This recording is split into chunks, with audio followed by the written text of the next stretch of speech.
नमस्कार दोस्तों। आज मैं आप सभी के समक्ष भाद्र मास के शुक्ल पक्ष की सप्तमी के पावन अवसर पर संतान सप्तमी व्रत कथा प्रस्तुत कर रही हूँ। सबसे पहले आप सभी को संतान सप्तमी व्रत की हार्दिक शुभकामनाएं। भाद्रपद शुक्ल सप्तमी को किया जाने वाला ये व्रत संतान सुख, संतान की रक्षा और उसकी उन्नति के लिए अति कल्याणकारी माना गया है। इसे मुक्ताभरण संतान सप्तमी भी कहा जाता है। इस दिन भगवान शिव और मां पार्वती की पूजा अर्चना कर विधिवत कथा सुनने का विशेष महत्व है। एक बार धर्मराज युधिष्ठिर ने भगवान श्री कृष्ण से विनम्रता पूर्वक पूछा, हे केशव, कोई ऐसा उत्तम व्रत बताइए जिसके प्रभाव से मनुष्य सभी सांसारिक कष्टों से मुक्त होकर संतान सुख प्राप्त करे और पुत्रवान हो सके। भगवान श्री कृष्ण मुस्कुराए और बोले, धर्मराज, आपने अत्यंत उत्तम प्रश्न किया है। अब आप ध्यान पूर्वक सुनिए। मैं आपको एक प्राचीन पौराणिक इतिहास सुनाता हूँ। एक समय की बात है, लोमेश ऋषि मथुरापुरी पधारे।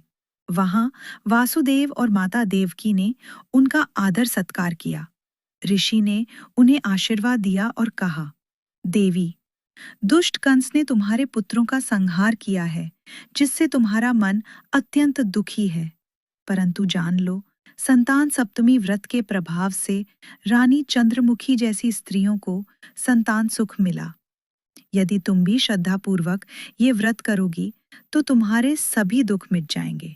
देवकी ने हाथ जोड़कर विनती की, गुरुदेव, कृपया उस रानी चंद्रमुखी की कथा और व्रत की विधि विस्तार से सुनाइए, जिससे मैं भी दुख से मुक्ति पा सकूं। एक समय अयोध्या के राजा की पत्नी रानी चंद्रमुखी अत्यंत सुंदर थी।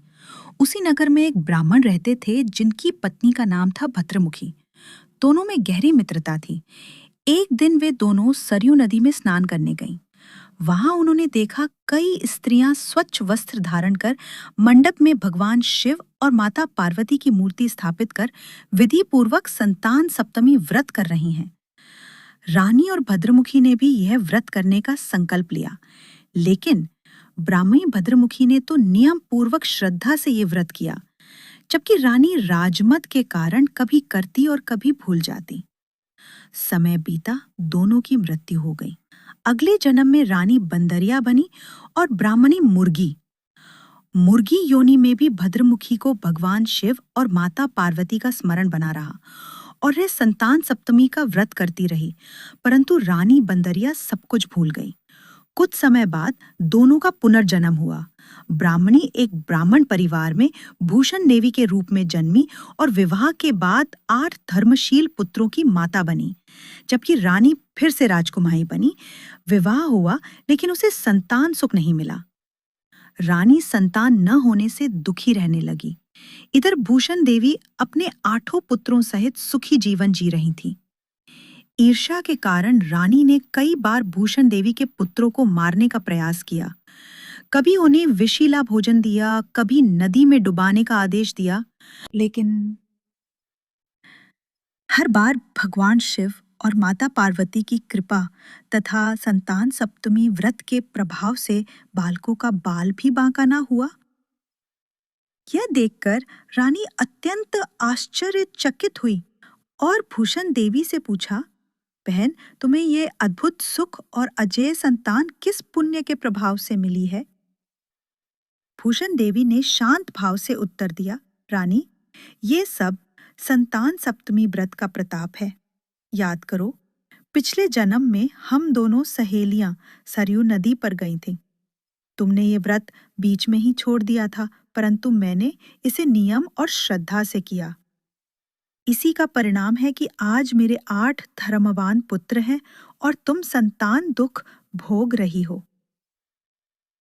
यह सुनकर रानी की आंखों में आंसू भर आए। वह भूषण देवी के चरणों में गिर पड़ी और बोली, बहन, अब मैं भी ये व्रत पूर्ण श्रद्धा से करूंगी। कृपया मुझे इसकी विधि बताओ। तब भूषण देवी ने उसे व्रत की विधि बताई। भाद्रपद शुक्ल सप्तमी को ब्रह्म मुहूर्त में उठकर पवित्र नदी या कुएं के जल से स्नान करें। स्वच्छ वस्त्र धारण करें और भगवान शिव, माता पार्वती की प्रतिमा स्थापित करें। सोने या चांदी के तार से बने एक छोटी घंटी की पूजा करें।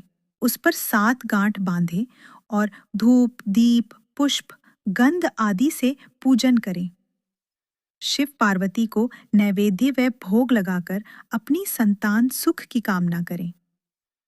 सामर्थ्य अनुसार सोने या चांदी की अंगूठी बनवाकर ब्राह्मण को दान करें। अंत में प्रसाद ग्रहण करके व्रत का पारण करें। जो भी ये व्रत सच्चे मन और श्रद्धा से करता है, उसे उत्तम गुणवान और दीर्घायु संतान प्राप्त होती है। संतान सुख के साथ अंत में स्वर्ग की प्राप्ति होती है। भगवान श्री कृष्ण ने युधिष्ठिर से कहा, हे धर्मराज, संतान सप्तमी का ये व्रत संतान सुख देने वाला और पापों का नाश करने वाला है। इसी व्रत के प्रभाव से देवकी को भी पुत्र शोक से मुक्ति मिली और तुम्हारा जन्म हुआ। जय भोलेनाथ, जय माता पार्वती। अगर आपको ये कथा पसंद आई हो तो कमेंट बॉक्स में ओम उमा महेश्वराय नमः लिखना बिल्कुल मत भूलिए। वीडियो को लाइक, शेयर और सब्सक्राइब करना ना भूलें। धन्यवाद।